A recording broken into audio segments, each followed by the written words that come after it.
Boa noite a todos, sejam bem-vindos. Vamos estar uma hora juntos a partilhar ideias, a partilhar sentimentos, energias, espero que boas,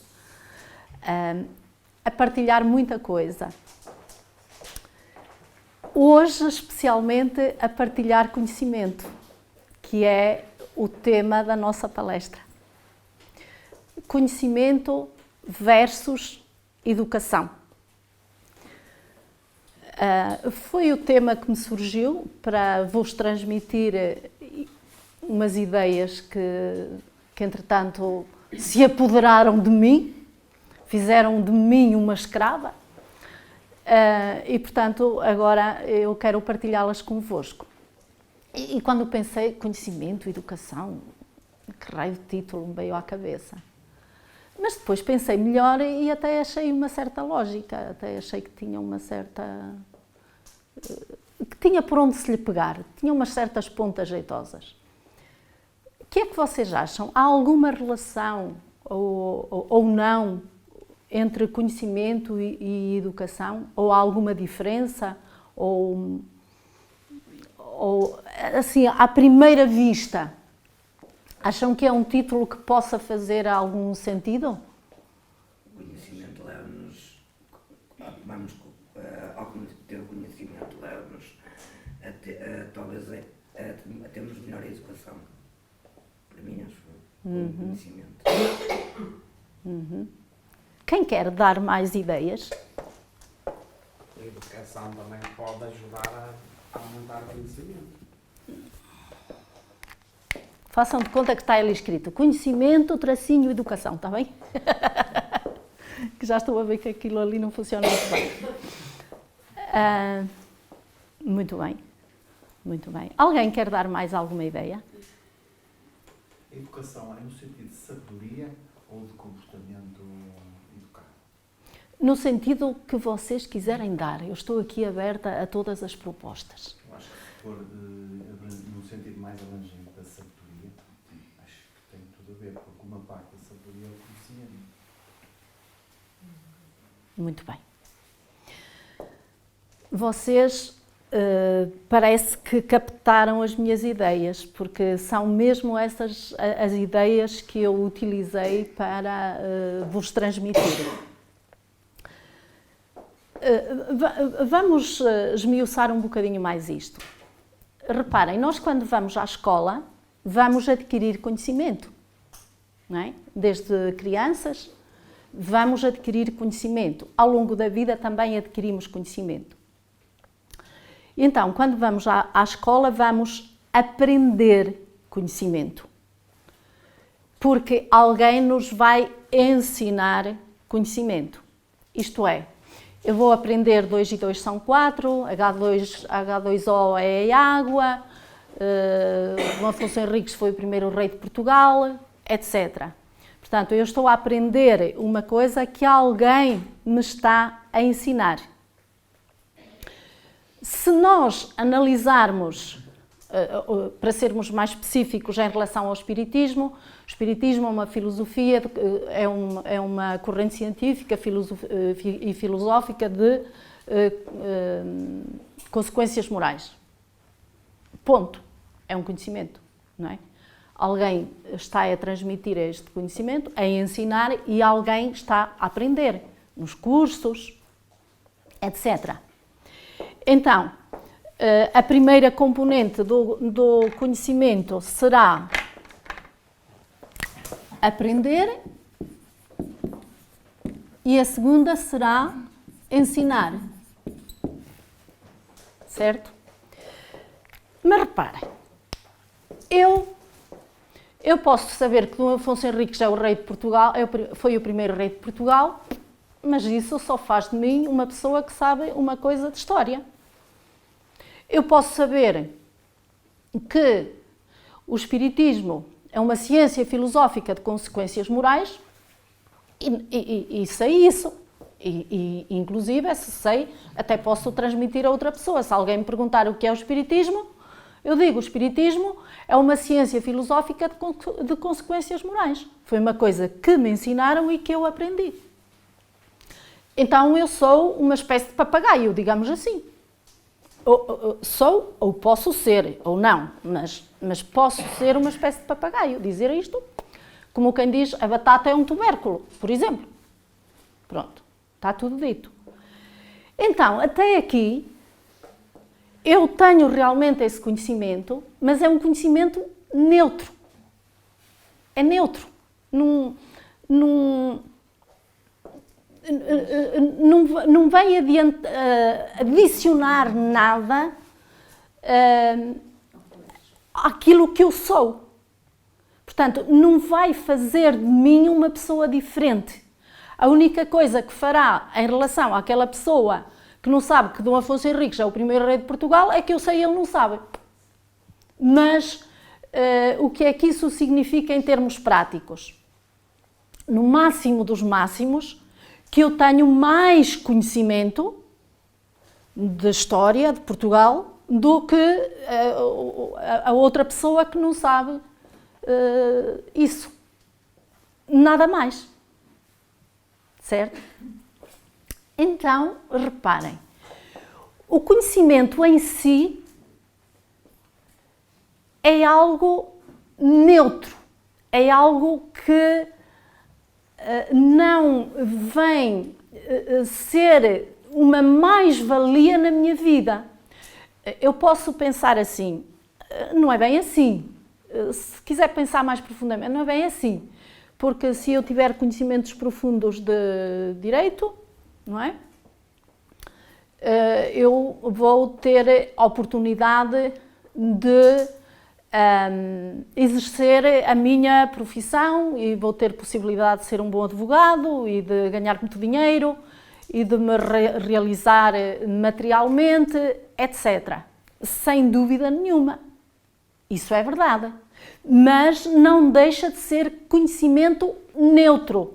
Neutro no sentido de qualidade. Eu tenho aquela quantidade, se quisermos ser assim um bocadinho objetivos, não é? Claros. Eu tenho aquela quantidade de conhecimento. Nada mais do que isso. Certo? Então, torna-se necessário um terceiro componente para que o conhecimento seja uma mais-valia na minha vida. Deixe de ser neutro. Acrescente algo àquilo que eu aprendi, que é importante, àquilo que me foi ensinado, que é importante, mas que só é ou só será importante se eu adicionar esse terceiro componente. Porque só os dois fica uma coisa sem grande significado. Esse terceiro. Eu vou chamar educação. Daí que eu tenha escrito, esteja ali escrito, vocês estão a ver, não é? Conhecimento, tracinho, educação. Ora, aqui é que vai alterar absolutamente tudo aquilo que está para trás da educação. Certo? E agora eu faço-vos uma pergunta. O que é, de facto, a educação? Porque fala-se muito da educação, não é? Nós até temos o Ministério da Educação, que regula a educação em Portugal. Tem normas específicas, regras, que regula todas as escolas, se quisermos, não é? O comportamento das escolas em Portugal. Quem diz Portugal diz Brasil, diz Espanha, diz outro país qualquer, não é? Há um Ministério da Educação. Então eu pergunto-vos, esta terceira componente de que vamos falar, ou de que estamos a falar, o que é para vós? O que é que vocês acham que é, de facto, esta componente para fazer do conhecimento que eu adquiro inclusivamente do conhecimento que eu adquiro na escola, os mesmos exemplos, do Afonso Henriques, é o primeiro de Portugal, etc., os exemplos que já dei, de forma a que esse conhecimento que eu adquiro, porque alguém me ensinou, passe a ser diferente. O que é que vocês acham que é esta componente da educação? É uma constante aperfeiçoamento de tudo que vamos aprendendo, ou daquilo que nos foi ensinado, e até num campo que nos é mais favorável, ou que a gente realmente tem mais apetência para algo que muitas vezes nós, desde pequenino, nos cansamos. Muito bem. Mais ideias. Ia falar? Aplicarmos esse conhecimento que a gente adquiriu, né, em nossas vidas. Com valores ético-morais. Uhum. Alguém quer dar mais alguma... Eu já estou satisfeita, mas alguém quer dar mais alguma ideia? Pronto, vocês estão a pegar bem no tema. Eu até me podia ir embora, afinal. Estão a pegar muito bem no tema, porque de facto é isso aí, não é? É isso. Essa é a grande diferença. O conhecimento, a educação faz com que a grande diferença é eu pensar pela Júlia ou eu pensar com a Júlia. Estão a ver? Infelizmente, nas nossas escolas ainda não é muito isso que se passa, e a Sameiro falou ali num aspecto muito importante, não é? Que há os currículos que têm de ser rigorosamente cumpridos, não é? E que muitas vezes não vão de encontro ao desenvolvimento intelecto-moral, intelectual, etc., etc., do próprio aluno, não é? Portanto, é chapa 5.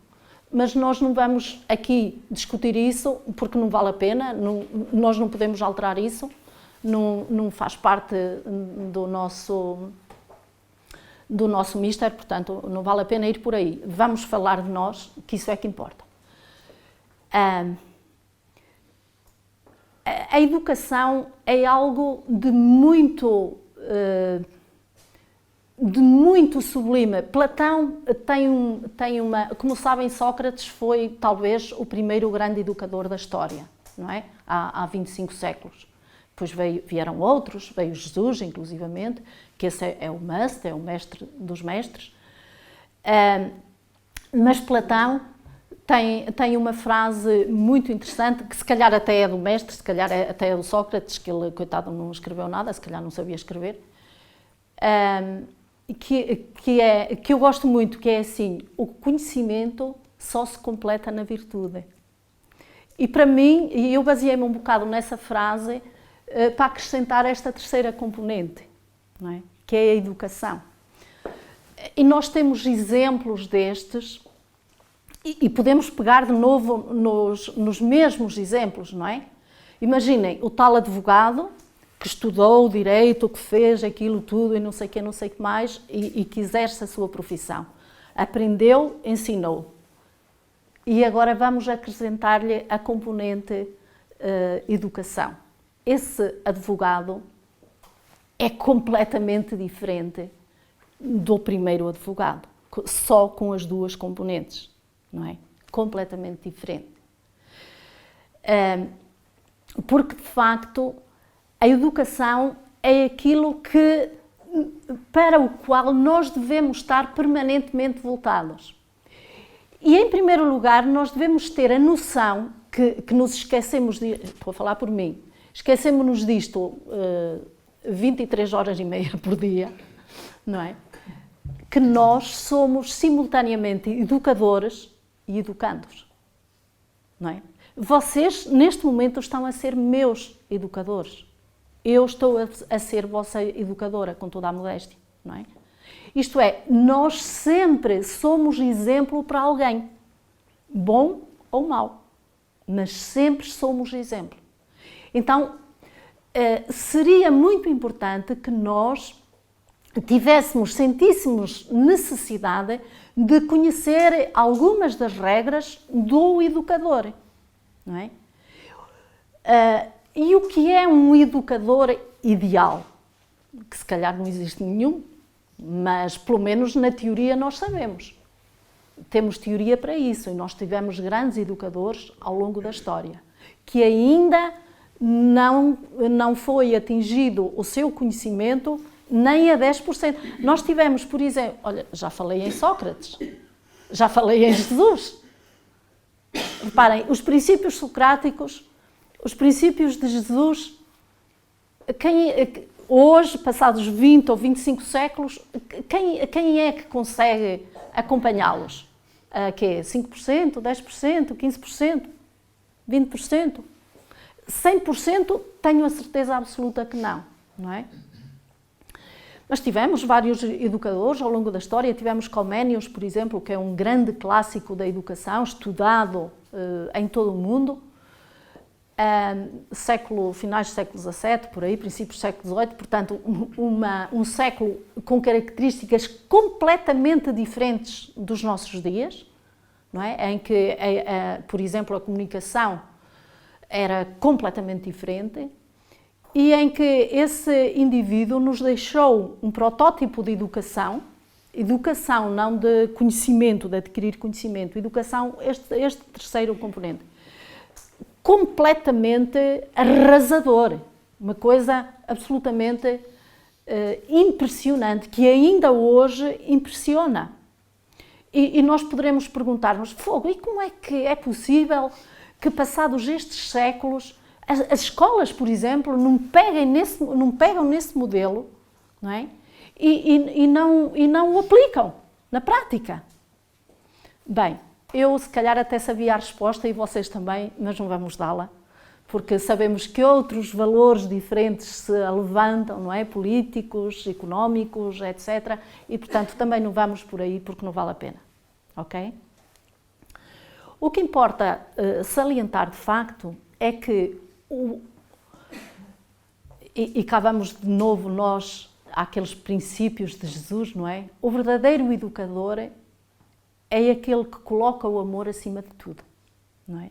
Quando nós podemos até nem saber muito de determinada área, seja ela qual for, até daquela área que estamos a educar, mas se nós nos impusermos pela nossa postura, pelo nosso caráter, pela nossa atitude, o que é que vai acontecer? Nós estamos a educar. Nós podemos não ensinar que 2 e 2 são 4, porque não sabemos. Mas nós estamos a educar, nós estamos a fazer com que aquele educando aprenda de viva voz, digamos assim, ali, in loco, como se costuma dizer, o que é educar. Através do exemplo, não é?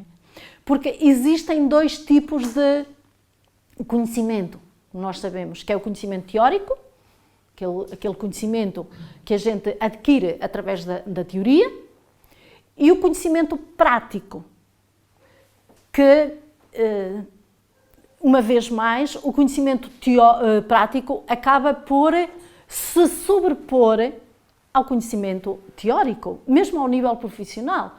Uma pessoa tira um curso teórico, claro. Estamos a falar em cursos teóricos, e depois vai para a prática e não percebe patavina, ou quase nada. Quer dizer, estou a exagerar, se calhar, mas depois na prática é que vai ter possibilidade de aplicar a teoria e lentamente ir sendo um bom...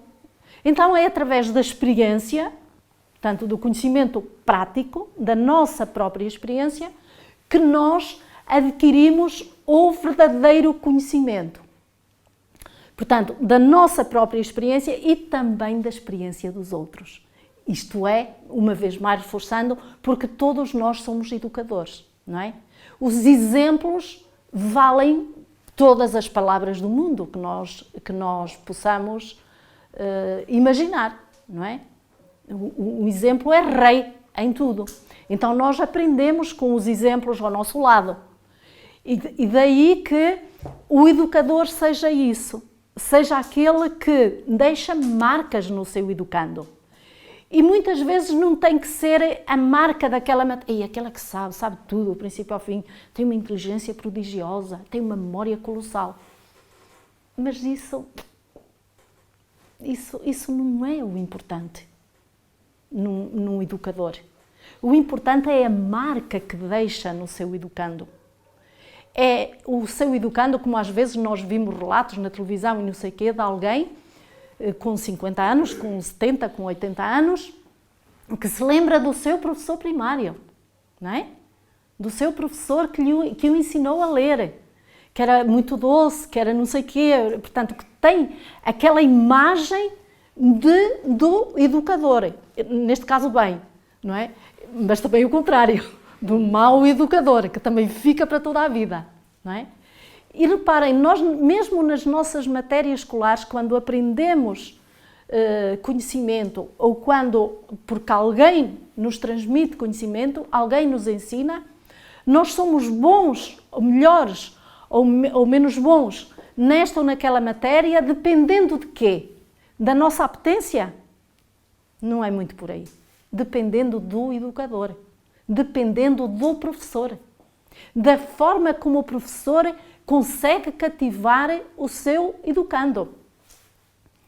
E é por isso que o educando, e uma vez mais reforço, somos sempre todos educadores, ok? Nós somos sempre educadores, sempre, e educandos. É por isso que o educador deve assumir sempre a sua responsabilidade em relação ao educando, não é? O educando falta às aulas. De quem é a culpa? É do educando? Não, é do educador, porque não o motivou para isso, não é? Se eu gostar muito daquela pessoa, eu até queria ter mais aulas, quanto mais faltar, não é? Se aquela pessoa me disser muito, se eu sinto aquela pessoa como um verdadeiro educador, eu tenho prazer na sua presença. Eu tenho prazer em estudar aquela matéria que ela me está a ensinar. Eu tenho prazer em assimilar tudo aquilo que ela me diz. E então eu marco a diferença. Mas a responsabilidade é do educador, porque ele é que deve ter essa ocupação, não preocupação. As preocupações não levam a lado nenhum, mas deve ocupar-se no sentido de cativar o aluno ou o educando. E é nesse sentido, e é aqui que entra a tal palavra amor, porque a palavra amor é muito maltratada, não é? Amor neste sentido, não é? A filosofia é o amor à sabedoria, não é? Pronto, o amor a qualquer coisa, o gostar muito o embrenhar-se, o sentir com ela, a empatia, isso é o amor, não é? E então, nesse sentido, nós conseguimos, de facto, o que é importante na nossa vida. Vocês podem pensar assim, fogo, isto não tem ponta por onde se pega, não tem pés nem cabeça. Mas, na minha opinião, tem muita. É uma reflexão muito importante para nós e que pode marcar bem as nossas vidas. Por exemplo, as pessoas que vêm aqui à associação, especialmente nas reuniões de atendimento, às 7 horas, à sexta-feira, as pessoas vêm por variadíssimos motivos, mas se calhar só tipo 1%, digo eu, ou 2%, coisa que o valha, é que virá com a ideia de adquirir conhecimento. Mas mesmo essas pessoas que vêm, essa percentagem mínima, que vem com a ideia de adquirir conhecimento, é só naquelas duas vertentes. Porque não consegue ir além, não consegue ir mais além. Depois, compete ao Centro Espírita, à Associação Espírita, inverter a situação, não é? E fazer com que a pessoa, adquira conhecimento, que é muito importante, mas o conhecimento por si só não vale nada, não adianta nada. É importante que as pessoas responsáveis pela associação transmitam exatamente isso. Transmitam empaticamente, portanto, através desse tal amor de que falávamos, que a pessoa que vem sinta necessidade de se educar. E aí sim, é que o espiritismo, o conhecimento espírita ganha amplitude, tem significado e mais do que isso. E aí é que de facto o espiritismo cura. De outra forma, não cura em absoluto. Só cura se realmente as pessoas que encarregadas na associação souberem transmitir essa ideia de... E às vezes poderá não ser muito fácil, mas pelo menos deve haver esse empenho sempre, de fazer transmitir essa ideia a ponto de a pessoa sentir, a pessoa que nos visite, sentir necessidade de adquirir o conhecimento, sim senhora, mas fundamentalmente de se educar nesse sentido. Isto é, eu pensar com a pessoa, eu sentir com a pessoa e não pela pessoa, que é completamente diferente. Daí que nós digamos, nós não curamos ninguém, nós ajudamos as pessoas, cada pessoa, ela mesma a curar-se, a encontrar o seu caminho. Isto é, pensar com ela e não por ela. A tarefa que cabe à pessoa, sentir ela necessidade, não como um fardo, sim, tenho de fazer isto, não. Ela própria sentir vontade, necessidade a princípio, mas ela sentir vontade de desempenhar essa função como algo que lhe dê alegria, que lhe dê prazer. Porque a vida tem de ser prazer. Nós só nos educamos através do prazer, não através da dor. Isso do masoquismo não conta, não dá. Isso é um engano. É puro engano. Não tenham dúvidas nenhumas. Nós, para nos educarmos, para nos modificarmos, para sermos pessoas diferentes, temos de ter prazer. Porque nós, o ser humano, todo o ser vivo que existe na natureza, a componente mais importante que tem e sobre a qual avança, digamos que é o motor que faz avançar, é o prazer, a satisfação, a alegria. E então, é importante que, através da educação, nós aprendamos isso. A fazer aquilo não porque sou obrigada, que é o que acontece na educação, que não é educação tradicional. É os testes, é a competição, eu sou obrigada a fazer um teste e depois não sei se vou passar, se não, etc. Então, é um stress permanente. E não há prazer nisso. Eu vou estudar porque sou obrigada, porque tenho o teste, normalmente é no dia anterior, não é? Para a coisa estar fresquinha, engano. Mas porque, então está tudo errado, não é? Por exemplo, as pessoas que vêm aqui à nossa associação, de uma forma geral, elas modificam-se radicalmente, ou quase radicalmente, e em muito pouco tempo. E reparem, o que é que nós fazemos? Transmitimos conhecimento inicialmente, as pessoas assimilam o conhecimento, mas depois o grande investimento, a parte que de facto é mais importante e aquela que de facto vai dar frutos, é a educação. E então a pessoa vem a segunda vez e vem a terceira e vem a quarta por prazer, não porque eu vou, porque senão fico mal. Eu tenho de ir à associação, porque senão voltam os problemas. E isso é errado, profundamente errado. Eu não posso fazer depender a resolução dos meus problemas com a ida à associação. Nem posso fazer, nem é verdade isso. Não é verdade. Eu vou à associação porque tenho prazer em ir à associação. E então eu estou a educar-me e automaticamente eu estou a melhorar, eu estou a resolver os meus problemas.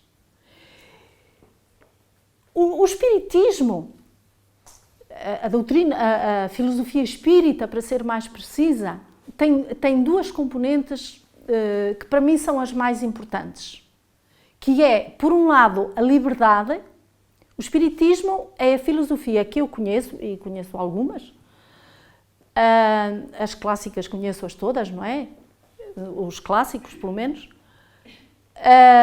mas é a filosofia que nos dá total, absoluta liberdade. É por isso que me agrada. E para mim é a melhor, ainda não a substituo por nenhuma outra. Dá-me total, absoluta liberdade. Mas não é dizer assim, olha que tu és livre. Não. É total e absoluta liberdade em atos, em tudo, ou se é total e absoluta, está tudo dito, mas sob o ponto de vista integral, sem margem para dúvidas, não é? Mas essa liberdade ainda é mais importante porque tem uma segunda componente, que é a responsabilidade. Isto é, a liberdade aqui adquire essa componente educativa de que estamos a falar, e se calhar isto ajuda-nos a entender melhor a amplitude desta componente educativa. Portanto, como eu dizia, essa liberdade ajuda-me a ampliar, se quiser dizer assim, essa questão da responsabilidade.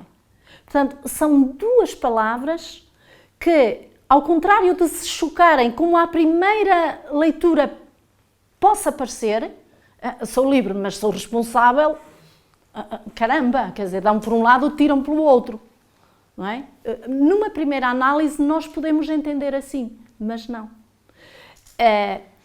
Pelo menos a forma como eu a entendo e a forma como eu tento utilizá-la na minha prática, para me sentir bem, não é? É uma ferramenta ótima, é que uma ajuda a ampliar a outra e vice-versa. Não sei se estão a pensar comigo e se estão de acordo comigo. Se não estiverem, por favor, digam e estejam à vontade para dizerem. Só dizer uma coisinha. Ao bocadinho que estava a dizer nas... Samério, seja sintética, por favor, Pronto, está bem? Há uma frase que costumavam dizer, que eu ouço há muitos anos, e que vem ser diferente daquilo que tu estás a pensar. Se não se educa pelo amor, educa-se pela dor. Ok? Sim, Pronto, está bem. é isso. E tu ias dizer alguma coisa? Se calhar confunde-se a liberdade com a libertinagem. Exatamente. Pronto, era por aí e a Sameiro também tem muita razão, na minha opinião, naquilo que disse.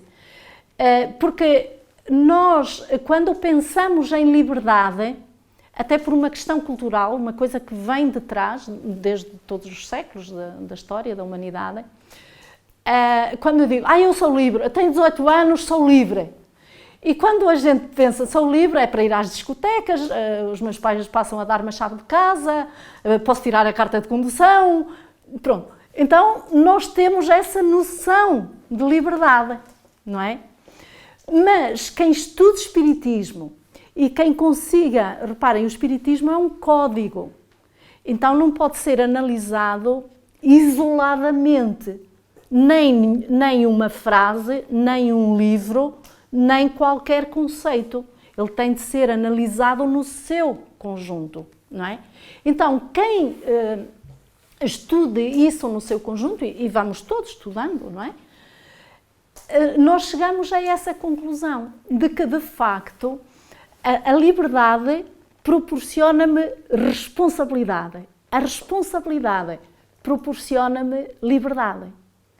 E depois ainda tem uma outra coisa que é decorrente dessa. Duas, na minha opinião.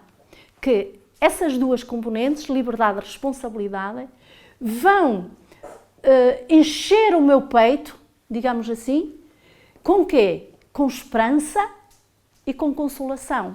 Mas é uma esperança fundada, não é assim, eu acredito porque acredito, ou muito provavelmente vai acontecer aquilo. Não.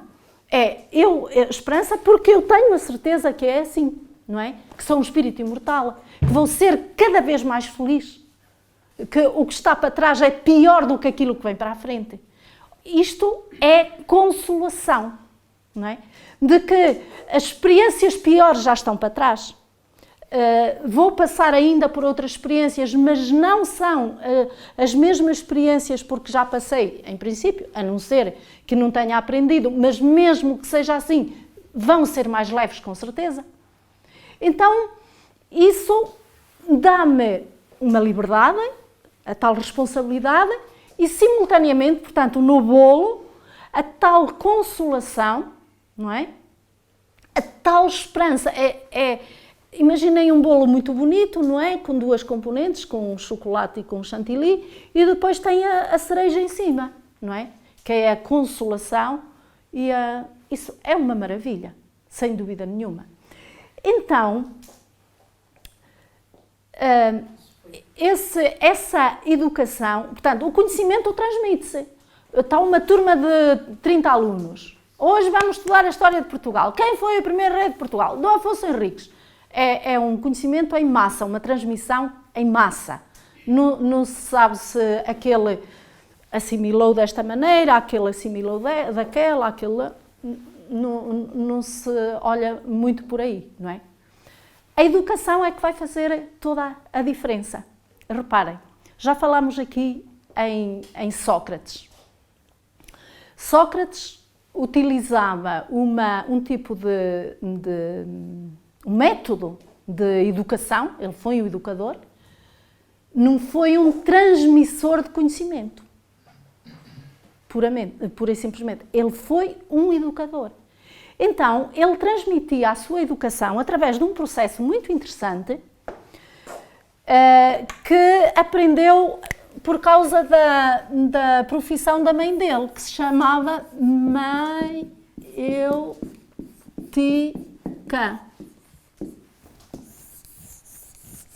Isto é uma coisa muito importante. Em que é que consistia isto? A mãe dele era parteira, a mãe de Sócrates. O que é que faz uma parteira? Tira as crianças que estão dentro da barriga da mulher, não é? E tira-as cá para fora. Mas reparem, não as tira, ajuda-as a tirarem. Quem faz o trabalho do parto? Quem faz a maior parte do trabalho do parto? Quem é? A mãe e o bebê. É o bebê, não é a mãe. É o bebê. Eu não sou mãe, mas sei que é assim, não é? O bebê faz, sei lá, 90% do trabalho, não faço ideia. Pronto, nem interessa a percentagem. O maior trabalho é o bebê que o faz. Depois a mãe faz algum trabalho e o trabalho da parteira, pronto, que é ao que nós queremos chegar, o que é que faz? Colabora. Colabora. Isto é, ajuda a tirar de dentro cá para fora. Então, é a maiêutica, ok? Sócrates ensinava como? educava, eu não gosto do termo ensinar, é muito restrito, muito limitado. Como? Através de perguntas. O aluno, lá, o indivíduo, fazia uma pergunta, não é? E ele não respondia. Ele fazia outra pergunta. E depois outro fazia outra pergunta. E depois outra pergunta. E fazia a pergunta, o Sócrates, e ele dizia, por isto, assim, assim. Ah, muito bem. E porquê? Até que, isto é, tirava de dentro do aluno, não é? Do educando, aquilo que ele tinha lá. Então, no final, não foi o Sócrates que respondeu à pergunta. Foi o aluno que respondeu à sua própria dúvida. E isto é um educador.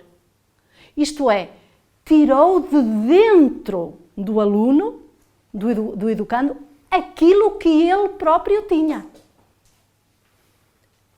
Maiêutica. Porque isto é muito profundo, é muito interessante. Isto significa todos somos educadores. Isto é, o Sócrates só estava ali a fazer o trabalho da parteira. A ajudar a tirar dele aquilo que ele próprio tinha. Ok? Então, é isso que nós devemos fazer. Envolver a pessoa, e reparem, a pessoa pode ser o nosso filho, pode ser o nosso colega de trabalho, pode ser, se nós somos permanentemente educadores, então isso é importante.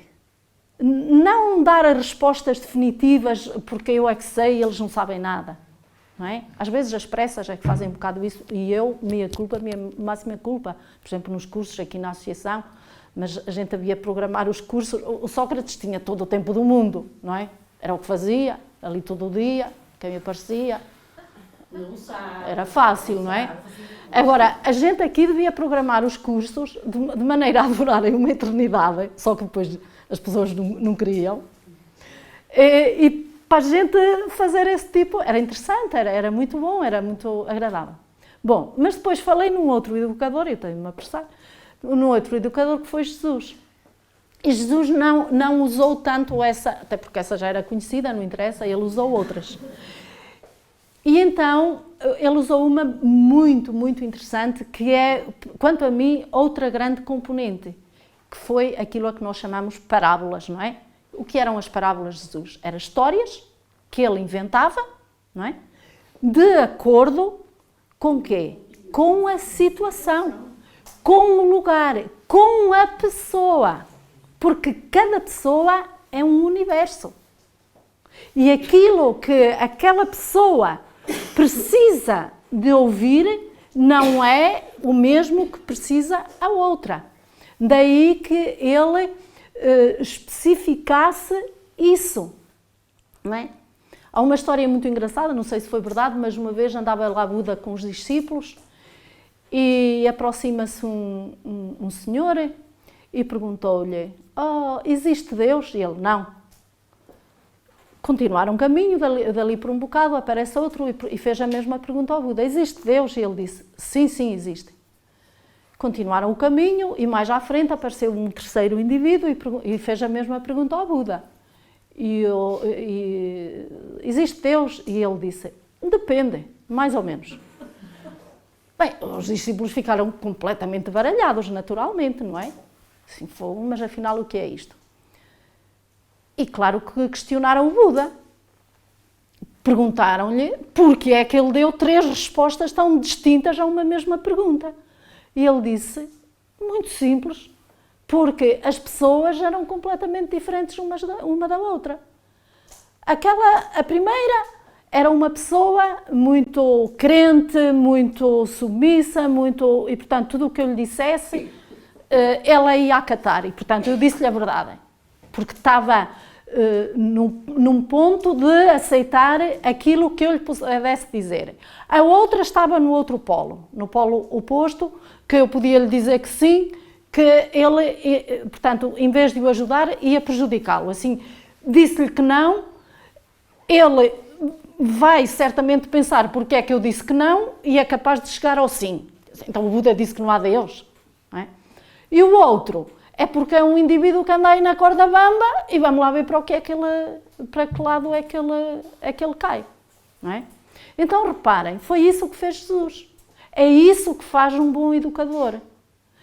Ele vai adaptar a sua mensagem e isso é educar, mais do que transmitir conhecimento. Transmitir conhecimento qualquer pessoa transmite, basta saber o que está a dizer. Agora, educar é completamente diferente. Não é? Eu hoje fui ao banco e quando estava para ser atendida, veio uma senhora toda XPTO e ter comigo e disse: desculpe, olha, não se importa que eu vá à sua frente porque perdi o cartão e estou muito preocupada com que o encontrem e quero dar baixa dele imediatamente. E eu já estava lá um pedaço, já estava farta de esperar toda a contente para ser a minha vez, mas pronto, como sou espírita, não é? Como sou boa pessoa, pronto, lá dei a vez à senhora. Só que eu, mesmo sem querer, ouvia como é, portanto, era ali, assim, naquelas cadeiras, vocês conhecem os bancos, como eu. E estava a ouvir a conversa da senhora, quer dizer, a senhora não perdeu nada ao cartão, e estava lá, era a fazer uma série de coisas lá, movimentos bancários e mais não sei o quê, não sei o que mais, que nunca mais se despachava. E eu, a assistir aquilo tudo, Noémia, tem calma. Portanto, é nestas alturas que lá está, a educação, não é? A educação. Tem calma. Ele depois ainda tinha de ir ao outro lado, também tinha a minha vida, não é? A senhora, passado não sei quanto tempo, lá se levantou, e eu estava ali, e eu a seguir, e virou-se para mim e disse: muito obrigada. E eu, o primeiro impulso foi, pronto, dizer não sei o quê, o que viesse à rede no momento. Mas depois, mais uma vez, contei até 2, como já estava mais ou menos embalada, e deixei ir a senhora na paz. A única coisa que pensei foi assim: as ações ficam com quem as pratica. Pronto, Santo António. Pronto, é assim, ela devia pensar assim: olha, mais uma lorpa, que uma coitadinha, não é? Ela até estava toda bonitona e eu não, até pensou que eu era assim, uma palermita qualquer, não interessa. Bom, eu pus-me assim a pensar: esta pessoa, eu entretanto ouvi lá a senhora, pronto, ok, boa tarde, senhora doutora, não sei o que, não sei o que mais, portanto era uma doutora. E eu depois fui a seguir e disse-me a funcionária: olha, desculpe, mas porquê é que deixa eu vir a senhora à frente? Eu apercebi-me que era a senhora, falou com você. Pronto, ela tinha-se apercebido. Eu lá lhe expliquei a história. Ela olhou assim para mim e disse: realmente? Pronto, também, pronto, e acabou ali a história. Reparem. E depois eu, como hoje ia falar sobre isto, digo assim: olha que realmente, que coisa estranha. Portanto, reparem, esta senhora tinha as 2 componentes, nitidamente. Ela sabia perfeitamente que não devia passar à frente de ninguém, já lhe tinham ensinado isso montes de vezes e ela também já devia ter ensinado isso a muita gente, não é? Ainda por cima era uma doutora não sei de quê, portanto, mas faltava-lhe a componente mais importante que marcou toda a diferença. É que marcou toda a diferença, não é? Porque, de facto, esta questão da educação está muito relacionada com o nosso caráter, não é? Está muito relacionada com aquilo que nós podemos chamar de espiritualidade. Façam de conta que escrevi a palavra toda. De espiritualidade.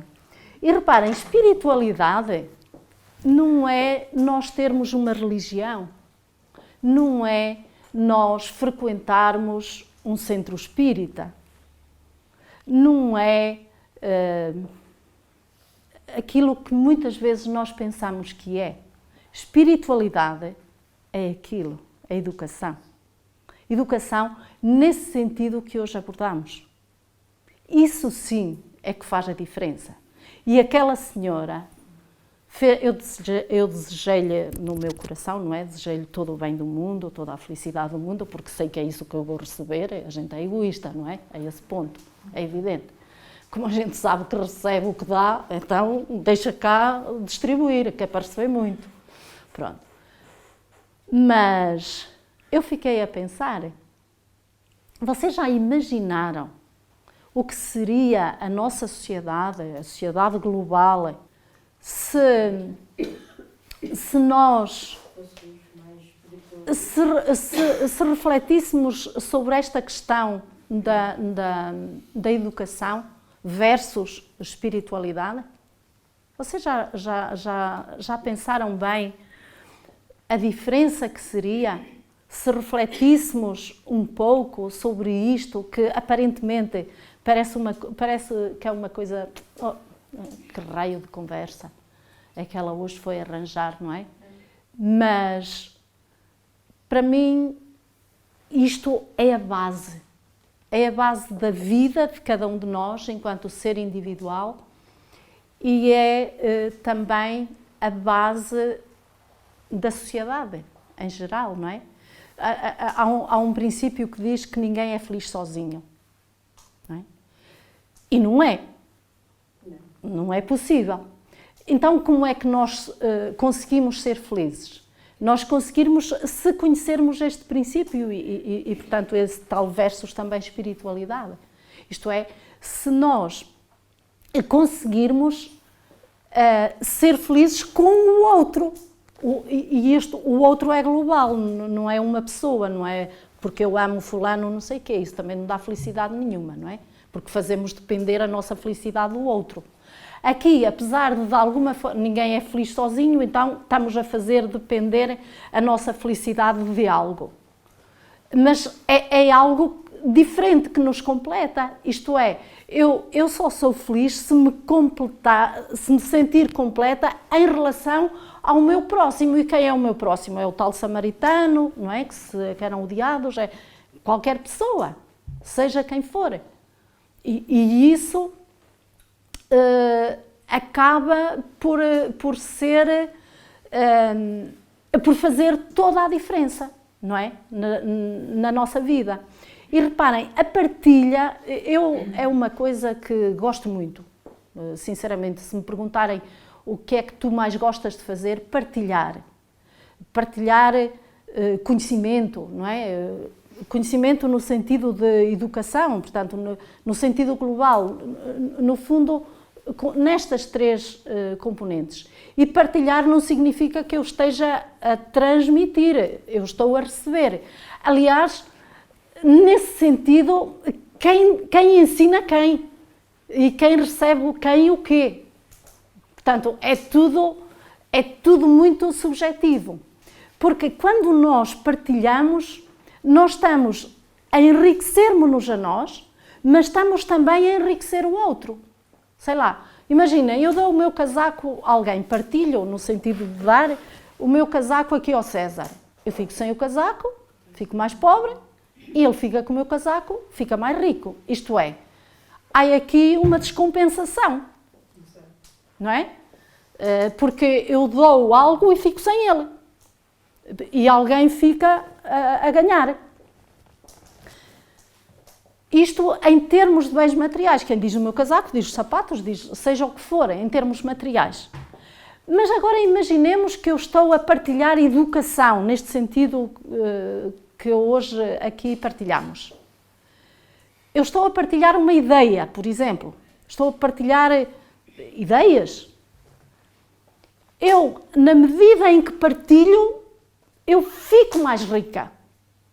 Porque eu recebo também o feedback das pessoas com quem partilho, como tenho recebido ao longo desta hora.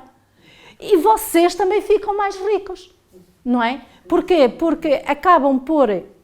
Eu fico com a minha ideia, com a que tinha, com a que partilhei, ao contrário do casaco, que fico sem ele, e fico com todas as ideias que chegaram até mim, com o vosso feedback.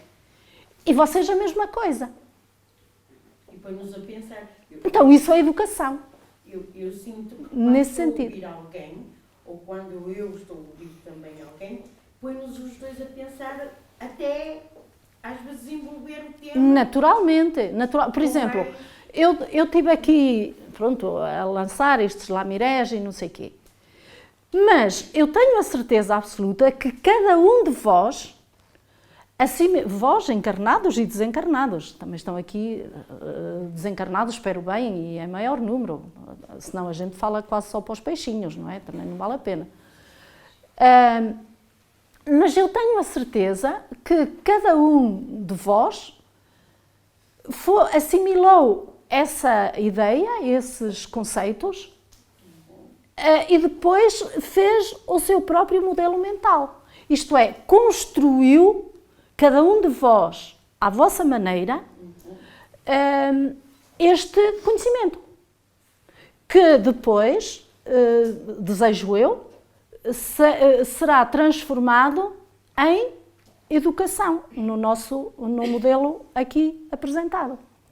E não tem que ser necessariamente robotizado, isto é, que vocês tenham assimilado rigorosamente tudo igual a mim. Nem tem que ser, e ainda bem que não é, porque há uma diversidade maior, há muito mais riqueza. Imaginem que agora cada um de vocês vai para casa, ou amanhã no trabalho, amanhã que não é domingo, ou sábado, mas pronto, partilha com outra pessoa ou com outras pessoas. Cada um, olha, eu assisti lá a uma reunião, Cada um de vós vai transmitir o que é vosso, não é meu. O educador não tem nada. Porque a partir do momento em que está a educar, deixa de lhe pertencer, não é?